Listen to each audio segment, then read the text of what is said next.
যারা প্রিপোজিশন পারো না, প্রিপোজিশন কি বুঝোই না, প্রিপোজিশন দেখলে ভয় পাও, প্রিপোজিশনের আগামাথাও বুঝো না, এই ভিডিওটা শুধুমাত্র তাদের জন্য। তো প্রিপোজিশনের প্রথম পর্বে তোমাদের সবাইকে স্বাগতম। আজকে আমরা কিছু অ্যাপ্রোপ্রিয়েট প্রিপোজিশন শিখবো, ঠিক আছে? দেখো আমি বোর্ডে লিখে রাখছি, আমরা প্রিপোজিশন করতে গেলে আমাদের জেনারেল প্রিপোজিশন গুলো লাগে, আর সবচেয়ে বেশি দরকার হয় আমাদের অ্যাপ্রোপ্রিয়েট প্রিপোজিশন গুলা। দেখো বোর্ডে আমাদের লেখা আছে অ্যাপ্রোপ্রিয়েট প্রিপোজিশন, প্রথমত হচ্ছে গিভ আপ। গিভের সাথে কি হবে? আপ হবে। গিভ আপ মানে কি? ত্যাগ করা। তারপরে escape from মানে হচ্ছে কি? কোথাও হতে পলায়ন করা। তাহলে escape এর সাথে কি হবে? from হবে। পরে কমন টু মানে কি? কোন বিষয়ে সাধারণ ধারণা। তাহলে কমন এর সাথে কি হইব? টু হইব। তারপরে mourn for মানে কোন কিছুর জন্য শোক করা। তাহলে এই mourn for এই mourn এর সাথে কি হইব? for হইব। এগুলা কি আমাদের appropriate preposition। তারপরে কি ডাই ফর মানে কি? দেশের জন্য মরা। ডাই এর পরে আমাদের কি হইব? ফর হইব। তাইলে আমরা যখন প্রিপোজিশন সমাধান করতে যাব তখন কিন্তু আমাদের জেনারেল প্রিপোজিশন গুলো কাজে লাগে এবং অ্যাপ্রোপ্রিয়েট প্রিপোজিশন গুলো কাজে লাগে। জেনারেল গুলো রুলস জানতে হয়, কিন্তু অ্যাপ্রোপ্রিয়েট গুলো কিন্তু মুখস্থ থাকলেই পারা যায়, ঠিক আছে? দেখো আমরা ডাই ফর পড়ছিলাম দেশের জন্য মরা। তারপর হচ্ছে আমাদের কি মিক্স উইথ মানে কারোর সাথে মেশা। তারপর অ্যাকর্ডিং টু মানে অনুসারে। তাহলে অ্যাকর্ডিং এর সাথে কি হবে? আমাদের টু হইব। এই যে এগুলা মনে রাখতে হবে যে অ্যাকর্ডিং এর সাথে আমাদের টু হয়, তারপর ডাই এর সাথে আমাদের ফর হয়, মর্ন এর সাথে আমাদের ফর হয়, কমন এর সাথে আমাদের টু হয়, স্কেপ এর সাথে আমাদের ফ্রম হয়, গিভ এর সাথে আমাদের আপ হয়। এগুলা মনে রাখতে হবে। তারপর দেখো আমাদের কনসিয়াস অফ মানে কোনো বিষয়ে সচেতন, কিউটিয়াস অ্যাবাউট কোনো বিষয়ে সতর্ক, অ্যাডহিয়ার টু দৃঢ়চিত্তে লেগে থাকা মানে কোনো কিছু একটা আমি অর্জন করতে চাই, এটার জন্য আমি দৃঢ় চিত্তে লেগে আছি এইটা। এখন আমরা যদি এখানে দেখি, দেখো কনসেন্ট্রেট অন মানে কোনো বিষয়ে মনোনিবেশ করা। তাহলে কনসেন্ট্রেট এর সাথে কি হইব? অন হইব। তারপরে আমাদের গ্লেড টু মানে আনন্দিত। তাহলে গ্লেড এর সাথে কি হইব? টু হইব। তারপরে দেখো আমাদের অর্ডার অফ মানে ধারাবাহিকতা। কি টু মানে মূল মন্ত্র। ডিজায়ার ফর কোনো কিছুর জন্য প্রত্যাশা করা বা কোনো কিছুর জন্য আকাঙ্ক্ষা করা, এরকম। তারপরে কি আমাদের কনজেনিয়াল টু উপযোগী বা অনুকূল। সাকসেস অফ কোনো বিষয়ে সফলতা। তারপর স্যানগুইন অ্যাবাউট কোনো বিষয়ে আশাবাদী। পে হিড টু মানে কর্ণপাত করা মানে শুনতে পারা। রুট অফ মানে মূল। তাহলে রুটের সাথে আমাদের কি হইব? অফ হইব। সাকসেস ইন মানে কোনো ক্ষেত্রে সফলতা। সিনসিয়ার ইন মানে কোনো বিষয়ে আন্তরিকতা। ক্যাপাবল অফ কোনো ব্যাপারে সক্ষমতা। তাহলে ক্যাপাবল এর পরে কি হইব? আমাদের অফ হইব। তারপরে সিক্রেট অফ মানে কি? গোপনীয়তা। অ্যাড ইন মানে কোনো কিছু যুক্ত করা বা কোনো কিছু সংযুক্ত করা। বেটারমেন্ট অফ মানে কল্যাণার্থে বা মঙ্গলার্থে মানে মঙ্গল করা বা কল্যাণ করা, এরকম। অনার্ড বাই মানে অন্য কর্তৃক সম্মানিত হওয়া মানে আমাকে অন্য কেউ সম্মান করে, আমি সম্মানিত হয়েছি অন্যের দ্বারা, অনার্ড বাই। তারপর হচ্ছে হার্ম টু মানে ক্ষতিকর, হার্মের সাথে কি হইব? টু হইব। তারপর ইনিমি টু মানে কোনো বিষয়ে শত্রু ভাবাপন্ন। তারপরে হচ্ছে আমাদের কি ভিউ অফ মানে কোনো বিষয়ের দর্শন। তারপর হচ্ছে হ্যাবিট অফ মানে নির্দিষ্ট অভ্যাস। এসেনশিয়াল ফর মানে হচ্ছে কোনো কিছুর জন্য উপকারী। তারপরে কন্টাক্ট উইথ মানে কারোর সাথে যোগাযোগ রাখা। তারপরে হচ্ছে আমাদের কি বি সেট উইথ মানে পরিপূর্ণ হওয়া বা বেষ্টিত হওয়া। তাইলে আমাদের এই অ্যাপ্রোপ্রিয়েট প্রিপোজিশন ছাড়া আরো কিছু অ্যাপ্রোপ্রিয়েট প্রিপোজিশন আছে, এগুলা মুছে আমি ওইগুলা লিখতেছি। আমাদের এখানে যেইগুলা এই প্রিপোজিশন গুলো জানতে হবে। দেখো আমাদের এই অ্যাপ্রোপ্রিয়েট প্রিপোজিশন গুলো কি আছে? প্রথম হচ্ছে ম্যারি অফ মানে অন্য কারোর সাথে কাউকে বিয়ে দেওয়া। তো হচ্ছে প্রিভেল ইন মানে বিরাজ করা।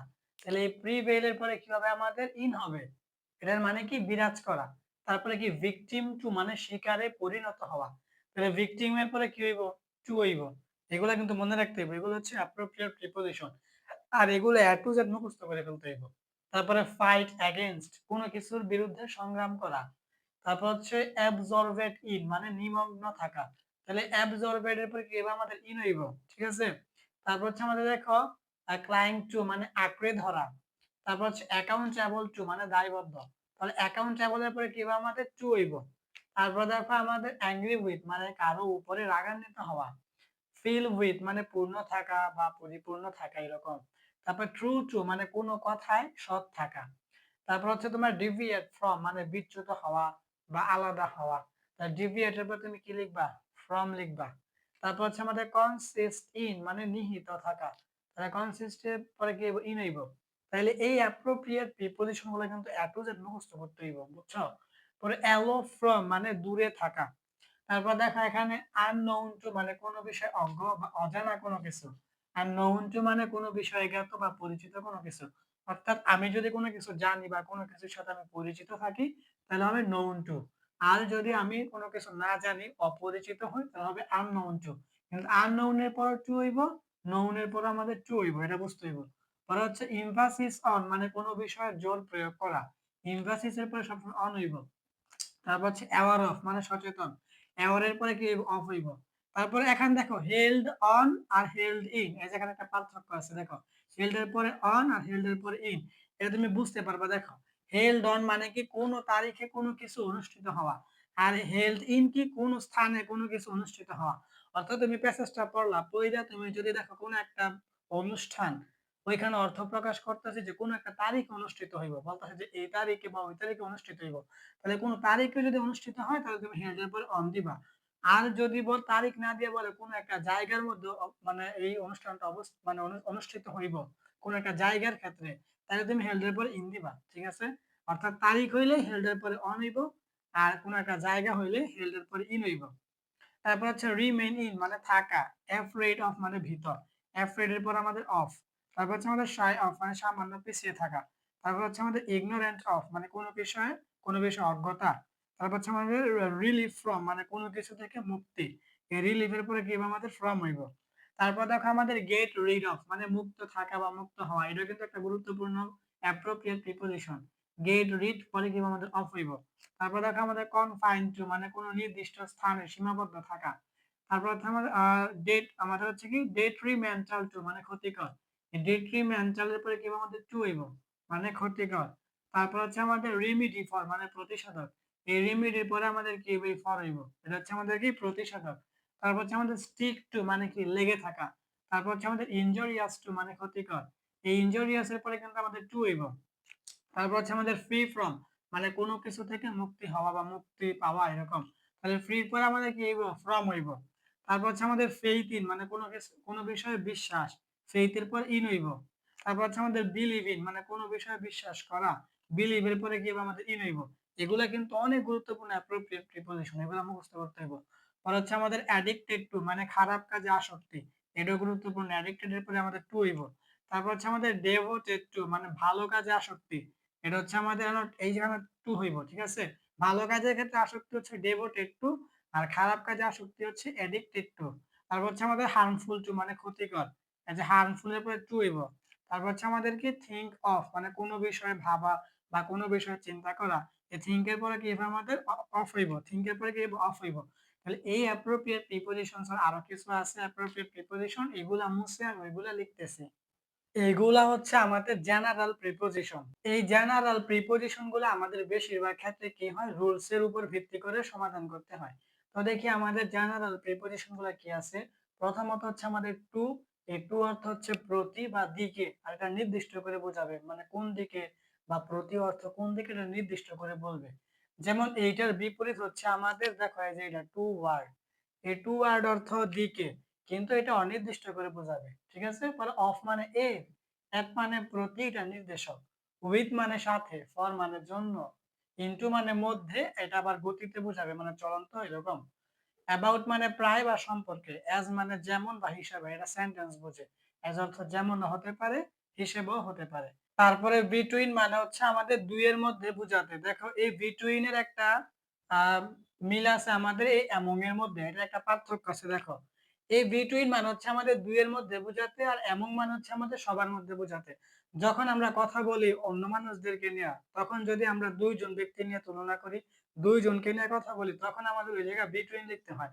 আর ওই জায়গায় যদি দুইয়ের অধিক মানুষ হয় মানে অনেক মানুষ হয়, তখন আমরা অ্যামং ব্যবহার করি। এজন্য বলা হয় যে বিটুইন মানে হচ্ছে দুইয়ের মধ্যে বোঝাতে, আর অ্যামং মানে হচ্ছে সবার মধ্যে বোঝাতে। তারপরে টু ওয়ার্ড মানে তো এটা দিকে বললামই। ফ্রম মানে হতে বা থেকে।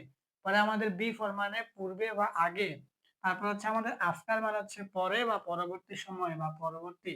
উইদাউট মানে ছাড়া বা ব্যতীত। এগেইনস্ট মানে কি বিরুদ্ধে। অ্যারাউন্ড মানে চারপাশে বা আশেপাশে। অ্যাক্রস মানে বেপিয়া। উইদিন মানে হচ্ছে মধ্যে বা ভিতরে। আর এমন তো বললাম সবার মধ্যে বোঝাতে। সিন্স মানে হতে বা থেকে। থ্রো মানে মধ্যে দিয়ে বা কোনো কিছুর মধ্যে দিয়ে, এটা কি বাধা প্রাপ্ত হবে। তারপরে ওভার মানে উপরে, এটা হচ্ছে মাথা না শুয়ে এবং চলন্ত বোঝাবে। যেমন এটার মানে কি বুঝাইছে? যেমন আমার উপরে যে এখন একটা এই যে দেখো এই মার্কারটা আছে এটা কিন্তু এইখানে কিন্তু এইটা ওভার না। এখানে ওভার বুঝাইছে যদি আমাদের মাথার উপর দিয়ে কিন্তু প্লেন যায় মানে বিমান যায়। ওইটা কিন্তু আমাদের মাথার উপরে এবং চলন্ত এটাই বলছে। যখন আমাদের মাথার উপর থাকবে ওইটা হচ্ছে আমাদের কি উপরে আর মাথা না ছুঁয়ে এবং চলন্ত বোঝাবে ওইটা। এটা হচ্ছে ওভার। তারপর আপন মানে হচ্ছে উপর, ইন মানে হচ্ছে মধ্যে বা ভিতরে। তারপরে হচ্ছে বিলো মানে নিচে। আর এই নিচেটা হবে আমাদের দূরে থেকে মানে দূরের কোথাও।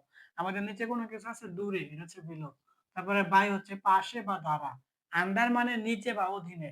যদি আমি কোনো কিছু বলি যে আমার নিচে তাহলে আমি বলবো আন্ডার। আবার যদি অধীনে মানে আমার অধীনে কেউ কাজ করে তাহলে এটা হচ্ছে আমার আন্ডারে এটা এরকম। তারপরে বি সাইড মানে পাশে এটা হচ্ছে আমাদের একটু দূরে।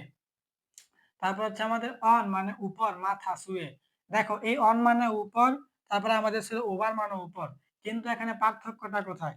এই ওভার আর এই অনের মধ্যে পার্থক্য হচ্ছে এই অন মানে উপর এটা হচ্ছে দেখো মাথা ছুঁয়ে লিখছি। অর্থাৎ আমার এই যে এখন যদি মার্কারটা আমার মাথার উপরে থাকে এটা কিন্তু আমার মাথা ছুঁয়ে আছে উপরে আছে। এইটা হবে আমাদের অন। আর যেইটা আমাদের মাথার উপর দিয়ে বিমান যায় ওইটা কিন্তু আমাদের মাথার উপরে এবং চলন্ত। ওইটা হচ্ছে আমাদের ওভার। ঠিক আছে? এটা হচ্ছে পার্থক্য। তারপর নেক্সট মানে হচ্ছে আমাদের পাশে একটু কাছ হবে এটা। ইন ফ্রন্ট অফ মানে হচ্ছে আমাদের সামনে, বিহাইন্ড মানে পিছনে, আপ মানে হচ্ছে আমাদের উপরে, অ্যাবভ মানে উপরে, এটা মাথা না ছুঁয়ে স্থিতিশীল থাকবে। ঠিক আছে? এটা মাথা না ছুঁয়ে থাকবে। যেমন ছাদ। আমার এখন মাথার উপরে একতলা ছাদ। এটা কিন্তু আমার মাথার উপরে মাথা না ছুঁয়ে। কিন্তু এটা কিন্তু ওই বিমানের মতো চলন্ত না, এটা স্থিতিশীল। ঠিক আছে? এরকম। এটা হচ্ছে আমাদের কি অ্যাবভ। তারপর হচ্ছে আমাদের নিয়ার মানে নিকটে আছে। তারপর হচ্ছে ফার ফ্রম মানে দূরে আছে। বিয়ন্ড মানে পিছনে বা সীমা ছাড়িয়ে। আউট অফ মানে হচ্ছে বাইরে আসা। অ্যাওয়ে ফ্রম মানে দূরে চলে যাওয়া। অনটু মানে উপর, এটা গতিশীল বোঝাবে। তাহলে এইগুলো ছিল আমাদের জেনারেল প্রিপজিশন। এখন আমরা আরো অ্যাপ্রোপ্রিয়েট প্রিপজিশন দেখি। আরো কিছু গুরুত্বপূর্ণ অ্যাপ্রোপ্রিয়েট প্রিপজিশন আমরা শিখে নেই দেখো। আমাদের আরো কিছু গুরুত্বপূর্ণ অ্যাপ্রোপ্রিয়েট প্রিপজিশনের প্রথমটা কি? অ্যাভয়েড বাই মানে মেনে চলা। অ্যাবস্টেইন ফ্রম মানে বিরত থাকা। অ্যাটেনটিভ টু মানে মনোযোগী। এগুলা কিন্তু এ টু জেড মুখস্থ করতে হইব। অ্যানয় এট মানে বিরক্ত করা। অ্যালোন ফর মানে প্রায়শ্চিত্ত। অ্যাভয়েড এর পরে বাই হবে, অ্যাবস্টেইন এর পরে ফ্রম হবে, অ্যাটেনটিভ এর পরে টু হইব, অ্যানয় এর পরে এট হইব। এগুলা মনে রাখতে হইব। অ্যাপোলোজাইজ ফর ক্ষমা চাওয়া, অ্যাকসেপ্টেবল টু গ্রহণযোগ্য, অ্যাগ্রি টু মানে প্রস্তাব, অ্যাবসেন্ট ফ্রম মানে অনুপস্থিত, অ্যাডজাস্ট টু মানে মানিয়ে নেওয়া। এটা কিন্তু গুরুত্বপূর্ণ, পরীক্ষার মধ্যে প্রায় সময় আসে। অ্যাডজাস্ট এর পরে কি হইব? এখানে টু হইব। তারপরে এইম এট মানে লক্ষ্য করা, এইম এর পরে এখানে এট হইব। পরে অ্যাপয়েন্ট টু মানে নিয়োগ করা, এটা গুরুত্বপূর্ণ। পরে অ্যাডিকুয়েট টু মানে পর্যাপ্ত, অ্যাফ্রেড অফ মানে ভীত, এটা গুরুত্বপূর্ণ। অ্যাফ্রেড এর পরে কি হইব? অফ হইব। অ্যানজিয়াস অ্যাবাউট মানে চিন্তিত। তারপরে আমাদের এখানে হচ্ছে কি অ্যাপ্রোপ্রিয়েট টু মানে উপযুক্ত, অ্যাপ্রোপ্রিয়েট প্রিপোজিশন মানে উপযুক্ত প্রিপোজিশন। অ্যাপ্রোপ্রিয়েট এর পরে কি হইব? টু হইব।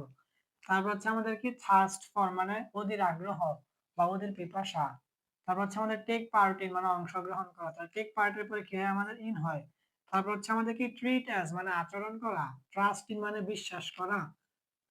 এখানে ট্রাস্টের পরে কি হবে? ইন হইব। তারপর ট্রু টু মানে সত্য বা প্রকৃত। টেক কেয়ার অফ মানে যত্ন নেওয়া। টেক কেয়ার এর পরে কি অফ হইব। ট্রাই টু মানে চেষ্টা করা। ট্রাই এর পরে কি? টু হইব। ট্রাভেল উইথ মানে সমস্যা। টেক আফটার মানে সাদৃশ্য হওয়া। ইউজ টু মানে অভ্যস্ত, আবার ইউজ অফ মানে ব্যবহার। দেখো এখানে ইউজড এর পরে টু, আবার ইউজ এর পরে হচ্ছে অফ। এখন তুমি প্যাসেজটা পড়িয়া তুমি যদি দেখো বাংলা অর্থ কারো অভ্যস্ত অথবা বুঝাইতেছে মানে কারো অভ্যাস ছিল একটা কাজ করে, তাহলে তুমি এখানে ইউজড এর পরে টু বসাই দিবা। আর যদি কোনো একটা কাজ করা বোঝায়, একটা কাজের ব্যবহার করা বোঝায়, তাহলে তুমি ইউজ এর পরে অফ বসাই দিবা। পরে ইউজফুল টু মানে উপকারী। ভেরি ফ্রম মানে পৃথক হওয়া। ভিকটিম অফ মানে শিকার হওয়া। তারপর হচ্ছে আমাদের উইশ ফর মানে প্রার্থনা। ওয়াক আপ মানে কি? জেগে ওঠা। তাহলে ওয়াক এর পরে কি আপ হইবে? এটা আমরা জানি, এটা মুখস্থ হয়ে গেছে। ওয়াক আপ জেগে ওঠা। তারপরে কি ওথ অফ মানে যোগ্য। প্রিসাইড ওভার সভাপতিত্ব করা। প্রিভেন্ট ফ্রম বিরত করা। পাস অ্যাওয়ে মানে মারা যাওয়া। যদি এখানে পাস থাকে আর আমরা বাংলা প্যাসেজটা পড়া মানে বুঝছি যে কেউ মারা গেছে এরকম, তাহলে আমরা কি অ্যাওয়ে লিখে দেবো। পাস অ্যাওয়ে মানে মারা যাওয়া। পুট অন মানে পরিধান করা। অ্যাড টু জেড মুখস্থ, এটা কি? পুট অন পরিধান করা। প্রাউড অফ মানে গর্বিত, আর প্রাইড ইন মানে গর্ব করা। তারপর হচ্ছে আমাদের পিক আপ মানে তুলে নেওয়া। পিক এর পরে কি? আপ, পিক আপ তুলে নেওয়া। তারপর হচ্ছে প্রোটেক্ট ফ্রম মানে রক্ষা করা। প্রহিবিট ফ্রম বিরত রাখা। পাস আউট মানে ছেড়ে দেওয়া। ওই টু মানে ঋণী হওয়া। ওকার ইন মানে ঘটা, কোয়ারেল উইথ মানে ঝগড়া করা। তারপর হচ্ছে আমাদের এখানে দেখো রিপেন্ট ফর মানে অনুশোচনা করা, রিটার্ন টু মানে ফিরিয়ে দেওয়া, তারপর রিমিডি ফর মানে প্রতিকার, রিলে অন মানে নির্ভর করা, কুইকেট মানে চটপটে, রিকভার ফ্রম মানে আরোগ্য লাভ করা, রিলিভেন্ট টু মানে কি প্রাসঙ্গিক, এই রিলিভেন্টের পরে কি টু হয় না মনে রাখতে হইব, রিটার্নের পরে টু হয় মনে রাখতে হইব, রিপেন্টের পরে ফর হয়, ঠিক আছে, এগুলো মনে রাখতে হইব, রিল এর পরে এখানে অন হয়। তাহলে এইগুলা ছাড়া আমাদের আরো কিছু গুরুত্বপূর্ণ অ্যাপ্রোপ্রিয়েট প্রিপোজিশন আছে, আমরা ওইগুলো এখন লিখতেছি, তারপরে শিখে নেব। আমাদের আরো কিছু গুরুত্বপূর্ণ অ্যাপ্রোপ্রিয়েট প্রিপোজিশন আমরা দেখে নেই। দেখো, প্রথম হচ্ছে রেডি টু মানে প্রস্তুত হওয়া, গেট থ্রু মানে পড়ে শেষ করা, গেস এট মানে অনুমান করা। তোমাদের এগুলাই খেয়াল রাখতে হবে যে রেডির পরে টু হবে, গেস এর পরে অ্যাট হবে এরকম। গো আউট মানে কি বাহিরে যাওয়া। তারপর হচ্ছে গেট ইনটু মানে ঢোকা, গ্রো আপ মানে বৃদ্ধি পাওয়া, তাহলে গ্রো এর পরে কি হইব, আপ হইব। পরে গেট আপ মানে জেগে ওঠা, ইন্টারেস্টিং মানে আগ্রহ, আর ইন্টারেস্টেড টু মানে হচ্ছে আগ্রহী, ইনসিস্ট অফ মানে জিদ করা, ইনটেন্ট অন মানে ইচ্ছে, হ্যাঙ্কার আফটার মানে লালায়িত, মানে কোনো কিছুর পিছনে ছোটা। তারপরে হান্ট ফর মানে খোঁজা, হেল্পফুল টু মানে উপকারী। তারপরে এদিকে হচ্ছে আমাদের ইম্পর্টেন্স অফ মানে হচ্ছে গুরুত্ব, ইমপ্যাক্ট অন মানে প্রভাব, ইন এ হারি মানে তাড়াহুড়া করা, ইনহিরেন্ট ইন মানে সহজা, ক্লু টু মানে সূত্র, কল অফ মানে প্রত্যাহার করা। এখানে কল অফ, এখানে কিন্তু ডাবল এফ হবে এর পরে। ক্যারি অন মানে চালিয়ে যাওয়া, ক্যাপাসিটি ফর ধারণ ক্ষমতা, কাম রাউন্ড মানে আরোগ্য লাভ করা, কাম ফরওয়ার্ড মানে সামনে আসা, কনফাইন টু মানে আবদ্ধ, কাট অফ মানে বিচ্ছিন্ন। এই কাটের পরে যে অফ হইব এখানে কিন্তু ডাবল এফ। কিউর অফ মানে হচ্ছে আরোগ্য হওয়া, আর কিউর ফর মানে প্রতিকার। এখানে তুমি প্যাসেজটা পড়িয়া যদি এরকম পাও যে কোনো একটা সমস্যা প্রতিকারের ব্যবস্থা আছে, এরকম ব্যবস্থা আছে, মানে এই ব্যবস্থায় তুমি এটা প্রতিকার করতে পারবা, তখন তুমি কিউ এর পরে ফর দিবা। আর যদি এরকম হয় সমস্যাটা সমাধান হয়ে যায় এরকম অর্থ দেয়, তাহলে তুমি কিউ এর পরে অফ দিবা, ঠিক আছে এইটা। তারপর চার মুভিট মানে আকর্ষিত, পরে ক্যাপাবল অফ মানে হচ্ছে সক্ষম, তারপর হচ্ছে ক্লাইম্ব আপ মানে হচ্ছে চড়া, মানে হচ্ছে আমরা উপরের দিকে চড়ি সেইটা। তারপর হচ্ছে আমাদের কনটেম্প ফর মানে ঘৃণা, কাম আউট মানে বাহিরে আসা, তারপরে অ্যাটাচ টু মানে সংযুক্ত, অ্যাটাচের সাথে কিন্তু সবসময় টু হয়। পরে কম্পেয়ার উইথ মানে একই জাতীয় বস্তুর তুলনা, আর কম্পেয়ার টু মানে অসম বস্তুর তুলনা। যদি প্যাসেজের মধ্যে দেখো তুমি কোনো কিছুর তুলনা করা বুঝাইতেছে, আর ওই একাধিক জিনিসগুলো যদি একই জাতীয় হয়, তাহলে তুমি কম্পেয়ার পরে উইথ দিবা, আর ওই জিনিসগুলো যদি অন্যরকম হয় মানে একরকম না হয়, তাহলে তুমি কম্পেয়ার পরে টু দিবা। তারপরে কম্পোনেন্ট অফ মানে উপাদান, কনসোল অন মানে সমবেদনা প্রকাশ করা, কোঅপারেট উইথ মানে হচ্ছে সহযোগিতা করা বা সহকর্মী হওয়া, ক্যাচ সাইট অফ মানে দৃষ্টিগোচর হওয়া, মানে হচ্ছে কমিউনিকেট উইথ মানে যোগাযোগ করা, তারপর হচ্ছে কন্ট্রিবিউট টু মানে অবদান, কংগ্রাচুলেশন অন মানে অভিনন্দন জানানো, তারপর হচ্ছে অ্যাসোসিয়েট উইথ মানে সহযোগী করা, তারপর হচ্ছে অ্যাম্বিশন ফর মানে উচ্চাকাঙ্ক্ষা, তারপর হচ্ছে অ্যাসপায়ার আফটার মানে উচ্চ আশা করা।